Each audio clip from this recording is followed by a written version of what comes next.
মহান আল্লাহ তাআলা এভাবেই আমাদেরকে সতর্ক করেছেন। এর পরেও চলন্ত এই মাসেই চলতেছে বিশ্বকাপ ফুটবল খেলা, যেই খেলা কোনো মুসলমানের হতে পারে না। ইহুদি খ্রিস্টানদের পরিচালিত এই খেলা আজ আমরা নিজেরা কিভাবে সাপোর্ট করতে পারি? এটাও তো নিজেদের প্রতি একটা অন্যায়, নিজেদের প্রতি একটা অবিচার।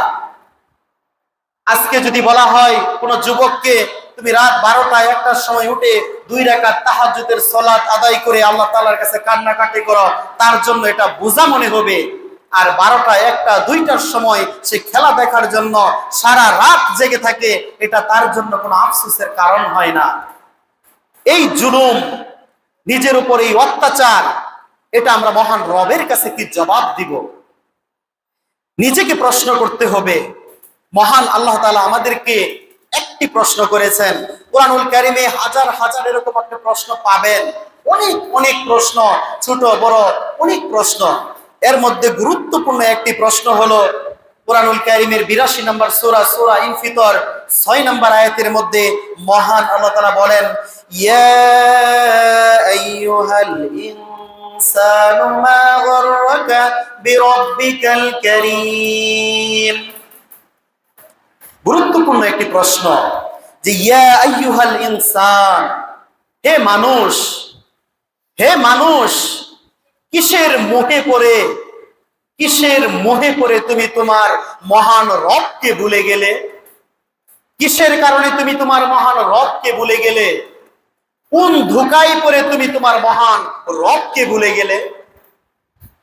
আল্লাহ তাআলা যদি আমাকে প্রশ্ন করেন যে তুমি খেলা দেখার কারণে, বিশ্বকাপ খেলা দেখার কারণে তুমি উন্মাদনায় ছিলে, তুমি ফজরের সালাত যখন শুরু হয়, 4টার সময় যখন ফজরের সালাত হয়, ঠিক সেই সময় ইহুদি খ্রিস্টানদের বিশ্বকাপ খেলা পরিচালিত হচ্ছে, আর বাংলাদেশে সে সময় হচ্ছে রাত 3টা থেকে 4টা।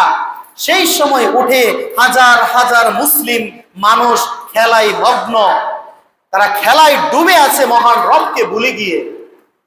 আজ আমরা এভাবেই তো মহান রবকে ভুলে গেছি। আমরা ফজরের সময় মসজিদে আসতে পারি না, অথচ রাত 3টার সময় উঠে ঠিকই বিশ্বকাপ খেলা, পছন্দের প্লেয়ার খেলবে, পছন্দের দল খেলবে, আমার প্রিয় দল আর্জেন্টিনা, আমার প্রিয় দল ব্রাজিল, তারা খেলবে, এটা আমি রাত জেগে দেখবো না, এটা কি হতে পারে? এরকম আজ আমাদের মন মানসিকতা হয়ে গেছে। আল্লাহ তাআলা যদি আমাকে প্রশ্ন করেন, এখানে তো প্রশ্ন করছেন যে ইয়া আইয়ুহাল ইনসান, হে মানুষ, তুমি কিসের কারণে, কোন ধোঁকায় পড়ে তুমি তোমার মহান রবকে ভুলে গেলে? আল্লাযী খালাকাকা ফাসাওয়াকা ফাআদালাক, যে যিনি তোমাকে সৃষ্টি করেছেন, যিনি আমাকে সৃষ্টি করেছেন, যিনি আপনাকে সৃষ্টি করেছেন, যিনি আমাদের সৃষ্টিকর্তা, যিনি আমাদেরকে রিজিক দেন, যিনি আমাদেরকে রিজিক দিচ্ছেন।